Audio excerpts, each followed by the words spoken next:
Hello dear students, I hope all of you are fine. Welcome to your chemistry class. Students, the chapter that we are going to start today is Elements, Compounds and Mixtures, which is chapter 3 in your book. It is given on page number 18. You have studied this chapter in class 7th also. So the basic things we will just go through them, and the things that are different from the previous chapters we will see it properly. So let's start the chapter. Firstly, as you know, substances are classified into elements, compounds and mixtures. This we all know, right? Firstly, starting with elements. An element cannot be split into simpler substances by a chemical means. Element is that particular, you can say, thing that it cannot be split into simpler substances. It is the basic, it is the most simple substance, and it cannot be further broken into anything else. For example, hydrogen, nitrogen, oxygen, carbon, sulfur, these all are examples of elements, and these cannot be split into simpler substances. Remember that a chemical means is much more powerful than a physical means like filtration, sublimation or distillation. Thus, a substance which cannot be split by a chemical means will not be broken down by filtration, sublimation or distillation either. So they are clearing our doubt over here. We may have a doubt now कि maybe by physical means they can be split, but no, they cannot be split by physical means either, because chemical means are more powerful, and if by chemical means they are not split now, physical means cannot do it either. So elements cannot be split into simpler substances by chemical or physical means. Next definition is of a pure substance. A substance that cannot be split into simpler substances by a physical means like filtration, sublimation or distillation is a pure substance. So an element is a pure substance because it satisfies this condition. Next topic is elements are represented by symbols. An element is represented by a one letter or a two letter symbol. The examples of one letter symbols are given like oxygen, carbon, nitrogen, fluorine, sulfur. These are all examples of one letter symbols. Two letter symbols were introduced in order to distinguish between those elements whose names start with the same letter. Example, hydrogen, helium, carbon, cobalt, chromium, copper. So these are having the same first word, and we cannot take a single symbol for two elements, right? So two letter symbols were introduced to distinguish between these elements whose name starts with the same letter. So about the two letter symbols, such a symbol is made up of the first and one more letter of the English or Latin name of the element. Some examples are given below. Here examples of few elements which are having two letter symbols are given. Firstly, helium, it is represented by He, aluminium Al, argon Ar and so on. These are all having two letter symbols.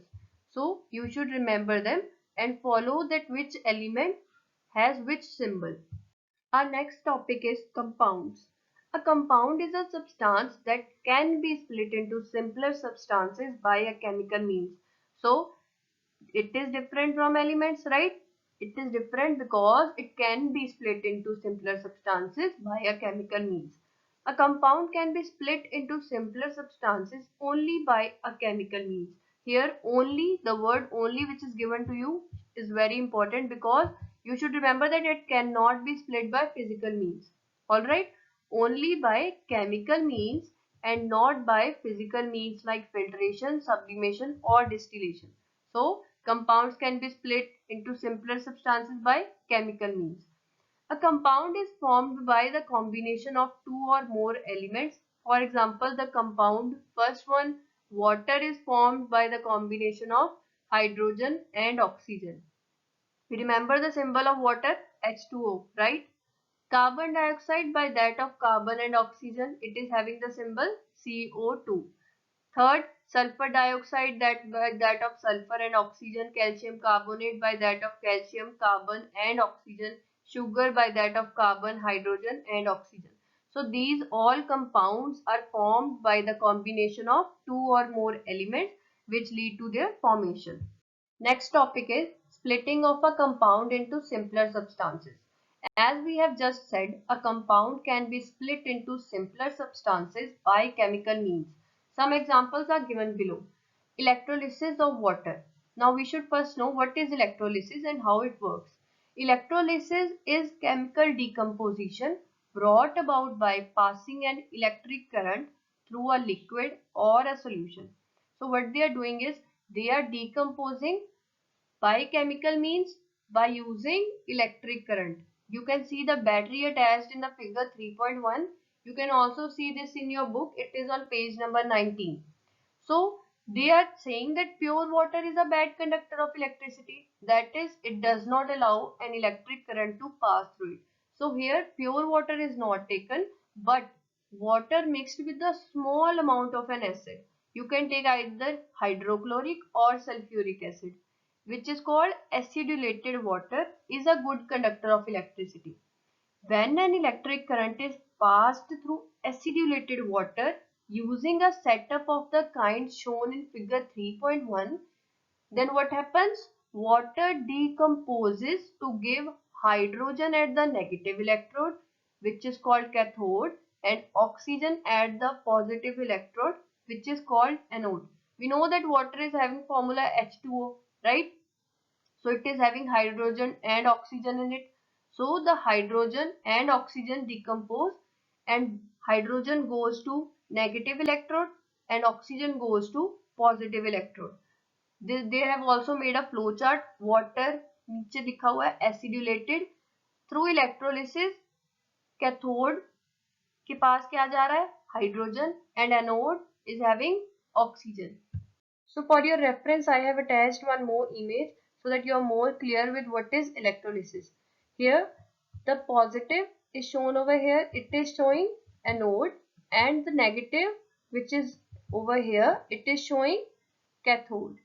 So cathode and anode are given to you, and hydrogen is going to cathode and oxygen is going to anode. Next is thermal decomposition. As by the name it is clear, it will be involving heat. So let's start. The splitting of a substance into simpler substances by the action of heat on it is called thermal decomposition. For example, chalk, that is calcium carbonate, which contains calcium, carbon and oxygen, on being heated gives calcium oxide containing calcium and oxygen, and carbon dioxide containing carbon and oxygen. Both the products are simpler than calcium carbonate, and so the latter is a compound. They have also shown this with the help of a chemical reaction. They have taken calcium carbonate over here, and then on giving heat it splits into calcium oxide and carbon dioxide. There are other examples also. Zinc carbonate. When heated, it splits into zinc oxide and carbon dioxide. Sodium hydrogen carbonate. On heating, it splits into sodium carbonate and carbon dioxide plus water in the form of vapors. Lead nitrate. On heating, it leads to lead oxide, nitrogen dioxide and oxygen. Compounds are represented by formulas. A compound is represented by a formula which shows how many atoms of which element constitute a molecule of the compound. For example, water is represented by the formula H2O, indicating that two atoms of hydrogen and one oxygen constitute a molecule of it. You can derive similar information from the formulae of the following compounds. Here compounds and their formulas are given, which will tell you that how many atoms of which element are joining to form that particular compound. First example which is given to you is of carbon dioxide. Its formula is CO2. It is having one atom of carbon and two atoms of oxygen. So its formula is CO2. Second is sulfur dioxide. Sulfur dioxide is having formula SO2. One atom of sulfur, two atoms of oxygen. Nitrogen dioxide. One atom of nitrogen and two atoms of oxygen. Same is the case with all other compounds which are given to you. So you should go through them and see that how many atoms of which element are combining to form that particular compound. Thank you students. See you next time.